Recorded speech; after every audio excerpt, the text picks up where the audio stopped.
तो आज की सबसे बड़ी खबर यह है कि कर्नाटक हाईकोर्ट ने हिजाब मामले में बहुत महत्वपूर्ण आदेश दिया है और इस आदेश की 3 बड़ी बातें हैं और यह सिर्फ कर्नाटक के लोगों के लिए महत्वपूर्ण नहीं है, पूरे देश के लोगों को आज हाईकोर्ट ने क्या कहा है वो सुनना चाहिए। पहली बात, जब तक इस मामले में कोई अंतिम फैसला नहीं आ जाता तब तक स्कूल में छात्रों को किसी भी तरह का धार्मिक परिधान पहनने की इजाजत नहीं होगी। यानी ना तो मुस्लिम छात्राएं हिजाब पहन सकती हैं और ना ही हिंदू छात्र भगवा गमछा पहनकर स्कूल आ सकते हैं। यह एक बड़ी बात। दूसरी बात, अदालत इस बात की समीक्षा करेगी कि क्या स्कूल और कॉलेजों में हिजाब पहनना मौलिक अधिकार है या नहीं, और यह बहुत बड़ी बात है। स्कूल और कॉलेजों में हिजाब पहनना क्या किसी का मौलिक अधिकार हो सकता है? इस पर एक संवैधानिक विचार जरूर होना चाहिए और पूरे देश के सामने यह बात स्पष्ट होनी चाहिए कि किसी भी तरह का धार्मिक परिधान पहनकर स्कूल जाना या कॉलेज जाना क्या किसी का मौलिक अधिकार है या नहीं। एक बार हाई कोर्ट इस बात को स्पष्ट कर दे, और हमें यह भी पता है कि यह मामला सुप्रीम कोर्ट तक जरूर जाएगा। तीसरी बात, हाई कोर्ट ने सोमवार से कर्नाटक के सभी स्कूल और कॉलेजों को खोलने के आदेश दे दिए हैं। यह एक बहुत अच्छा कदम है क्योंकि पहले कोरोना वायरस की वजह से हमारे देश के स्कूल और कॉलेज कितने समय तक बंद रहे। अब बड़ी मुश्किल से ये स्कूल कॉलेज खुले थे और अब कोरोना से भी ये खतरनाक वायरस आ गया जो सांप्रदायिक वायरस है, जिसमें लोग बेकार की बातों को लेकर बेकार की मांग करने लगे कि हमें हिजाब पहनकर ही पढ़ाई करनी है। इस समय ये वो समय है जब छात्रों को पढ़ाई पर ध्यान देना चाहिए, क्या पहनकर पढ़ाई कर रहे हैं इस पर ध्यान नहीं। हाल ही में कर्नाटक सरकार ने विरोध प्रदर्शनों की वजह से, आपको याद होगा, 11 फरवरी तक कर्नाटक के सभी हाई स्कूल और कॉलेज बंद रखने का फैसला किया था। लेकिन अब ये स्कूल और कॉलेज सोमवार से खुल जाएंगे। हालांकि आज ही बेंगलुरु में सभी शिक्षण संस्थानों के 200 मीटर के दायरे में लोगों के इकट्ठा होने पर रोक लगा दी गई है। अब स्कूल और कॉलेजों के 200 मीटर के दायरे के अंदर भीड़ इकट्ठा नहीं हो सकती और कहा गया है कि यह पाबंदी अगले 2 हफ्ते तक जारी रहेगी। और आज सुप्रीम कोर्ट में भी इस मुद्दे पर बहस हुई है। यह मामला सुप्रीम कोर्ट पहुंच चुका है।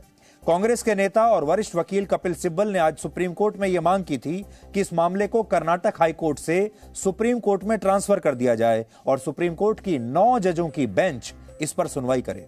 लेकिन सुप्रीम कोर्ट ने इस मांग को खारिज कर दिया और कहा कि कर्नाटक हाई कोर्ट पहले से ही इस केस पर सुनवाई कर रहा है, इसलिए सुप्रीम कोर्ट अंतिम फैसला आने तक इसमें कोई दखल नहीं देगा। लेकिन आज ही हम आपको ये बात बता रहे हैं, कर्नाटक हाई कोर्ट जो भी फैसला दे, ये मामला सुप्रीम कोर्ट तक पहुंचना निश्चित है।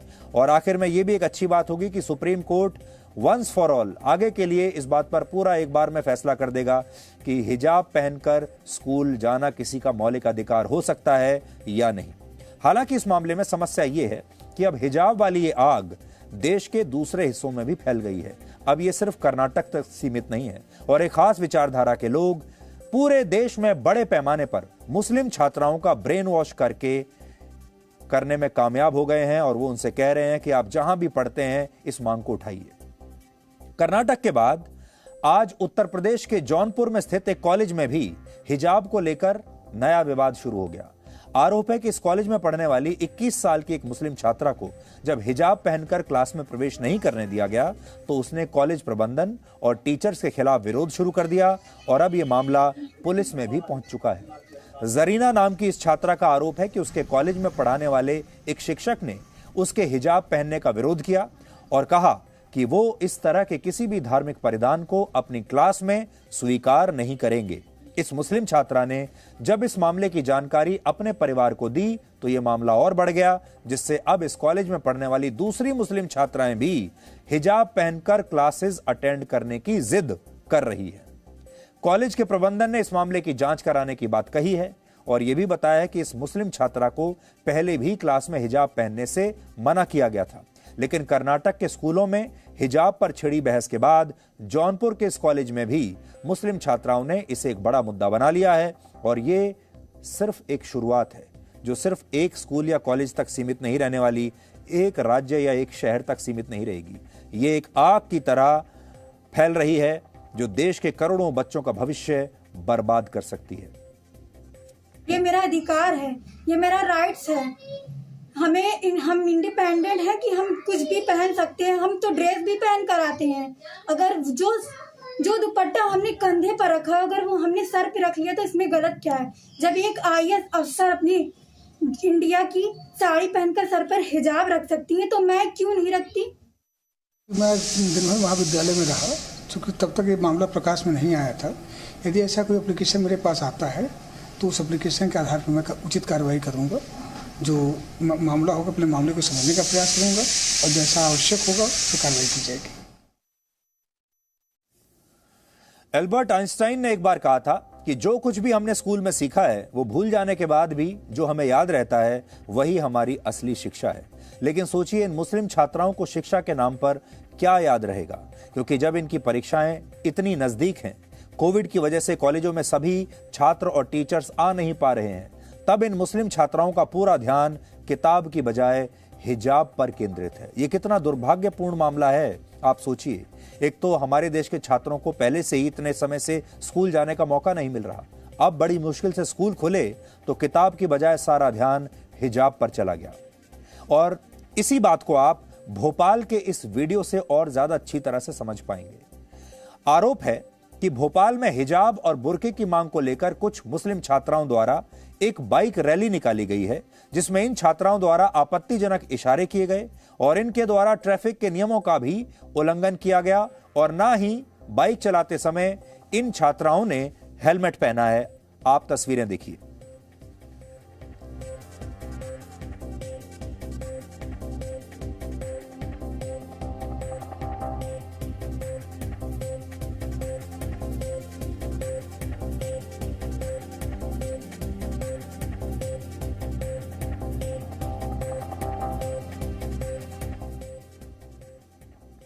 तो कहने को तो अगर आप देखेंगे तो हो सकता है इन्होंने यातायात के कुछ नियमों का उल्लंघन किया हो, जैसे इन्होंने हेलमेट नहीं पहना है और जो ये बाइक चला रही हैं, खतरनाक तरीके से बाइक चला रही हैं, वो सारी बात ठीक है। लेकिन ये छात्राएं पूरे देश को, पूरे समाज को कुछ बताने की कोशिश कर रही हैं, एक स्टाइल स्टेटमेंट देने की कोशिश कर रही हैं, और ये जो स्टाइल स्टेटमेंट दे रही हैं ये पॉजिटिव नहीं है, ये सकारात्मक नहीं है। ये एक तरीके से मजाक उड़ा रही हैं, ये एक तरीके से खिल्ली उड़ा रही हैं, और एक तरीके से ये कह रही हैं कि हमारा कुछ बिगाड़ सकते हो तो बिगाड़ लो। आज उत्तर प्रदेश की अलीगढ़ मुस्लिम यूनिवर्सिटी में भी मुस्लिम छात्राओं द्वारा विरोध प्रदर्शन किया गया और अल्लाहू अकबर और आज़ादी के नारे लगाए गए। सोचिए, ऐसे मौकों पर आज़ादी के नारे ज़रूर लगाए जाते हैं और ये बताने की कोशिश की जाती है जैसे कि ये लोग आज़ाद नहीं हैं, ये छात्र छात्राएं आज़ाद नहीं हैं, इन्हें गुलाम बना के रखा गया है। सोचिए, इन छात्राओं को किस चीज़ से आज़ादी चाहिए। और दूसरी बात, जब विवाद स्कूलों में यूनिफॉर्म पहनने का है तो फिर इसमें अल्लाहू अकबर के धार्मिक नारों का क्या काम हो सकता है?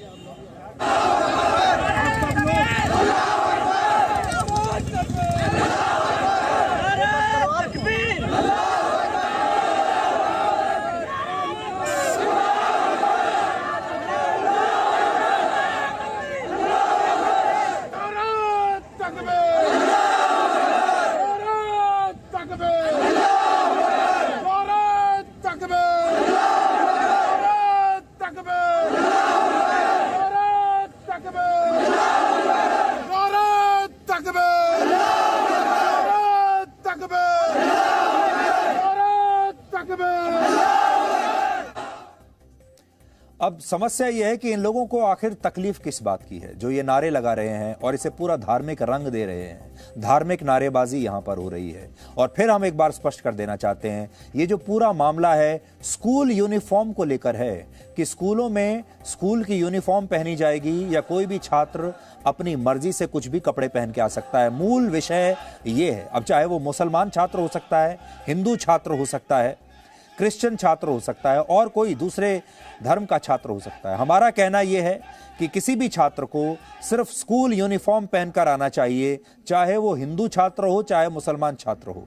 ना तो केसरी रंग का गमछा होना चाहिए और ना ही नकाब होना चाहिए और ना ही बुर्का होना चाहिए। स्कूल की यूनिफॉर्म होनी चाहिए हर स्कूल में, और कॉलेज में भी यही नियम अपनाया जाना चाहिए। हमारा कहना यह है। दूसरी बड़ी बात यह है, हमारे देश में किसी ने भी इन छात्राओं को या इन लड़कियों को बुर्का पहनने से या हिजाब पहनने से नहीं रोका है। ये अपने घर में, बाजार में, जहां भी ये जाती हैं, अपने निजी जीवन में, ये कहीं भी बुर्का पहन सकती हैं, हिजाब पहन सकती हैं, जो चाहे कर सकती हैं, पूरी आजादी है। बात इस बात को लेकर चल रही है कि स्कूल में भी क्या हिजाब की इजाजत होनी चाहिए, और स्कूल में हिजाब पहनना या स्कूल में अंगोछा पहनकर आना या तिलक लगाकर आना क्या किसी का मौलिक अधिकार हो सकता है या नहीं हो सकता। बड़ी बात यह है, भारत में लगभग 15 लाख स्कूल हैं जिनमें 25 करोड़ छात्र छात्राएं पढ़ते हैं, यानी 25 करोड़ बच्चे पढ़ते हैं जो हमारी अगली पीढ़ी है।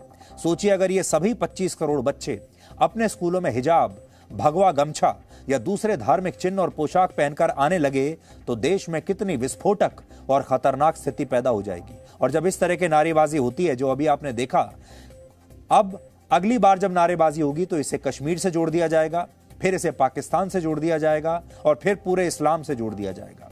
स्कूलों में फैल रहा सांप्रदायिकता का यह संक्रमण कोरोना वायरस से भी कहीं ज्यादा खतरनाक है। कोरोना की वैक्सीन तो आ गई, लेकिन इस वायरस की वैक्सीन कब आएगी? आज हम आपको बताते हैं कि इस वायरस की वैक्सीन का नाम क्या है। इस वैक्सीन का नाम है यूनिफॉर्म सिविल कोड।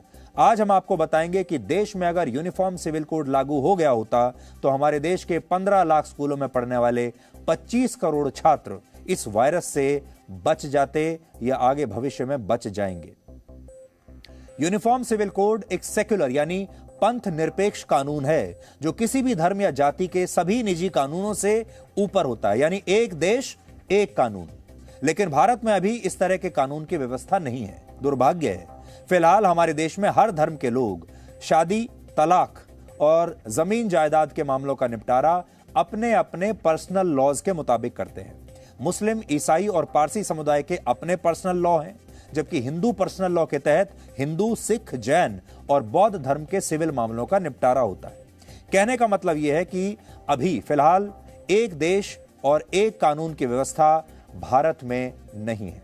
और यह विडंबना है कि भारत का संवैधानिक स्टेटस तो सेक्युलर यानी धर्मनिरपेक्ष है। हम पूरी दुनिया में कहते हैं कि हम सेक्युलर हैं, पूरी दुनिया में कहते हैं हम धर्मनिरपेक्ष हैं, हम लोकतंत्र हैं जो सभी धर्मों में विश्वास और समानता की बात करता है। लेकिन एक धर्मनिरपेक्ष देश में कानूनों को लेकर यूनिफॉर्मिटी यानी समानता नहीं है।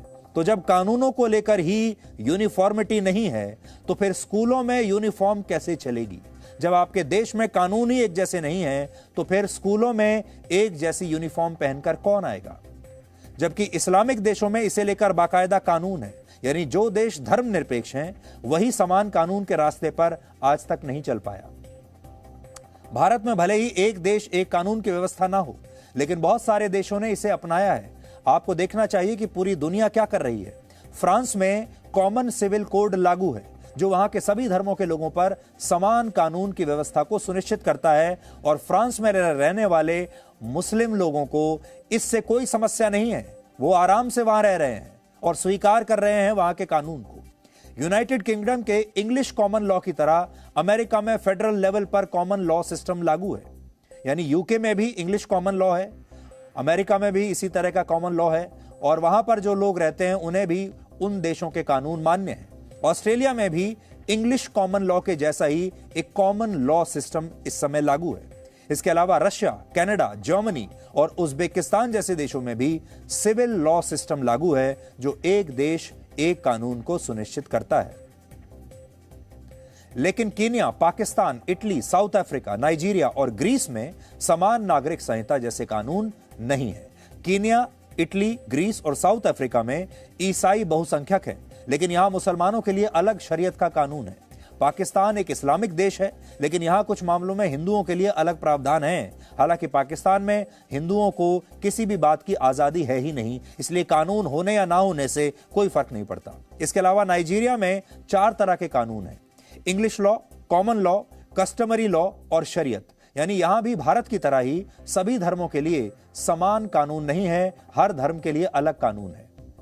यहां पॉइंट यह है कि जिन देशों में यूनिफॉर्म सिविल कोड जैसे कानून हैं, उन देशों में धर्मनिरपेक्षता का विचार ज्यादा व्यावहारिक है। उदाहरण के लिए फ्रांस में लगभग 10% मुसलमान रहते हैं। सोचिए, फ्रांस की कुल आबादी का 10% मुसलमान है, लेकिन वहां एक देश एक कानून होने की वजह से मुस्लिम समुदाय के लोग 3 तलाक और बाल विवाह जैसी इस्लामिक मान्यताओं का पालन नहीं कर सकते। इसके अलावा फ्रांस में कॉमन सिविल कोड होने की वजह से वहां पर स्कूलों में बुर्के और हिजाब पर पूरी तरह बैन लगाना संभव हुआ है। वहां आप स्कूलों में बुर्का या नकाब नहीं पहन सकते। नटशेल में कहें तो यूनिफॉर्म सिविल कोड एक ऐसी वैक्सीन है जो धार्मिक कट्टरवाद के संक्रमण से भारत को बचा सकती है, और इसे आप भारत के ही एक राज्य गोवा के उदाहरण से समझ सकते हैं। गोवा तो हमसे बहुत ज्यादा दूर नहीं है, आप लोग अक्सर पिकनिक के लिए, वेकेशन के लिए गोवा जाते रहते होंगे, तो गोवा से कुछ सीखिए। वर्ष 1961 में जब गोवा का भारत में विलय हुआ था, तभी से गोवा में यूनिफॉर्म सिविल कोड लागू है, यानी वहां इस्लाम धर्म को मानने वाले पुरुष एक से ज्यादा शादी नहीं कर सकते, सभी धर्मों की लड़कियों के लिए शादी की उम्र एक जैसी है, और तलाक और संपत्ति के बंटवारे में भी महिलाओं को एक जैसे अधिकार है। यानी वहां कानूनों को अलग अलग धर्मों के हिसाब से तय नहीं किया गया है, और गोवा हमारे ही देश का राज्य है। गोवा में लगभग 8.5% मुसलमान हैं, 25% ईसाई और 66% हिंदू आबादी रहती है। लेकिन क्या आपने कभी सुना है कि गोवा में किसी मुस्लिम समुदाय के व्यक्ति ने इसका विरोध किया हो, या एक समान कानून से वहां इस्लाम खतरे में आ गया हो? कभी आपने नहीं सुना होगा। एक और महत्वपूर्ण पॉइंट यह है कि भारत में क्रिमिनल लॉ सभी धर्मों के लिए समान है। तो सोचिए, जो क्रिमिनल लॉ है, जो हमारी CRPC है, वो सभी धर्मों के लिए समान है। यानी चोरी के मामले में, हत्या, लूट, डकैती, इन सब मामलों में वारदात चाहे कोई मुसलमान करे, कोई हिंदू धर्म का व्यक्ति करे, किसी और धर्म का व्यक्ति करे, सब पर एक जैसी धाराएं और एक जैसी सजा लागू होती है। हमारा सवाल यहां यह है कि एक समान क्रिमिनल लॉ होने से किसका धर्म खतरे में पड़ा है? तब तो किसी धर्म के आदमी ने आकर ये नहीं कहा, किसी धर्म के अपराधी ने ये नहीं कहा कि मैं इस कानून को नहीं मानूंगा। हत्या के मामले में सब धर्मों के लोगों के लिए एक ही कानून है और सजा भी एक जैसी है। लेकिन यूनिफॉर्म सिविल कोड को लेकर यह धारणा जानबूझकर पैदा कर दी गई है कि इससे एक खास धर्म खतरे में आ जाएगा, और इसी वजह से भारत के लिए इस कानून को लागू करने में कई चुनौतियां नजर आती हैं। हमारे देश के नेताओं ने वर्षों तक इस मामले को लटका कर रखा, क्योंकि उन्हें एक के बाद एक चुनाव जीतने थे। भारत के संविधान का आर्टिकल 44 ये निर्देश देता है कि उचित समय पर सभी धर्मों के लिए पूरे देश में समान नागरिक संहिता लागू की जाए। लेकिन कभी वोट बैंक की राजनीति की वजह से, कभी सांप्रदायिक ध्रुवीकरण की वजह से, कभी सरकार को बचाए रखने के लिए इस विषय को छेड़ा तक नहीं जाता। और यही वजह है कि भारतीय संविधान दुनिया का सबसे बड़ा लिखित संविधान है, लेकिन ये आज भी प्रासंगिक नहीं है। वर्ष 1985 में शाहबानो केस के दौरान सुप्रीम कोर्ट ने कहा था कि यूनिफॉर्म सिविल कोड देश को एक रखने में मदद करेगा। तब सुप्रीम कोर्ट ने यह भी कहा था कि देश में अलग अलग कानूनों से होने वाले विचारधाराओं के टकराव खत्म होंगे। वर्ष 1995 में भी सुप्रीम कोर्ट ने भारत सरकार को निर्देश दिए थे कि संविधान के आर्टिकल 44 को देश में लागू किया जाए। कर्नाटक में हिजाब को लेकर यह पूरा विवाद 1 महीना पहले शुरू हुआ है, लेकिन कड़वा सच यह है कि इस समस्या के बीज आज से 74 वर्ष पहले ही इस देश की व्यवस्था में बो दिए गए थे, और यह सब कुछ मुस्लिम वोट बैंक के लिए हुआ था, जिसका दिया हुआ हमारे देश के नेता आज तक खा रहे हैं। 23 नवंबर 1948 को संविधान में यूनिफॉर्म सिविल कोड पर जोरदार बहस हुई थी, जिसमें प्रस्ताव रखा गया था कि सिविल मामलों में निपटारे के लिए देश में समान कानून होना चाहिए या नहीं। लेकिन संविधान सभा के सदस्य मोहम्मद इस्माइल साहिब, नजीरुद्दीन अहमद, महबूब अली बेग साहिब बहादुर, पोकर साहिब बहादुर और हुसैन इमाम ने एक मत से इसका पुरजोर विरोध किया, और उस समय संविधान सभा के सभापति डॉक्टर राजेंद्र प्रसाद और तमाम बड़े कांग्रेसी नेता भी इसके खिलाफ थे। लेकिन इन सभी सदस्यों की तब यह दलील थी कि समान कानून होने से मुस्लिम पर्सनल लॉ खत्म हो जाएगा, और इससे मुसलमानों के लिए जो 4 शादियां, 3 तलाक और निकाह हलाला की व्यवस्था की गई है वो समाप्त हो जाएगी। और भारी विरोध की वजह से उस समय संविधान की मूल भावना में समान अधिकारों का जिक्र तो आया, लेकिन समान कानून की बात ठंडे बस्ते में चली गई, और आज तक ठंडे बस्ते में ही है। और उस समय संविधान निर्माता डॉक्टर भीमराव अंबेडकर ने कई महत्वपूर्ण बातें कही थी। उन्होंने कहा था, रूढ़िवादी समाज में धर्म भले ही जीवन के हर पहलू को संचालित करता हो, लेकिन आधुनिक लोकतंत्र में धार्मिक क्षेत्र अधिकार को घटाए बगैर असमानता और भेदभाव को दूर नहीं किया जा सकता। आज चुनावों में हर पार्टी BR अंबेडकर का नाम तो जरूर इस्तेमाल करती है, उनके नाम पर वोट भी मांगती है, उनके नाम पर बड़ी बड़ी पार्टियां बन गई, उनके नाम पर लोगों ने इतना पैसा जुटा लिया, लेकिन अंबेडकर क्या कहकर गए थे ये किसी ने जानने की कोशिश नहीं की। देखिए अंबेडकर क्या कहकर गए थे। सोचिए डॉक्टर भीमराव अंबेडकर कितने दूरदर्शी थे। 74 वर्ष पहले ही उन्होंने कह दिया था कि अगर देश को एक समान कानून नहीं मिला तो देश के सामने ऐसी खतरनाक स्थिति पैदा होगी जैसे कि आज आप सब लोग अपने सामने देख रहे हैं। Presenting B News app available on Google Play and App Store. Download it now.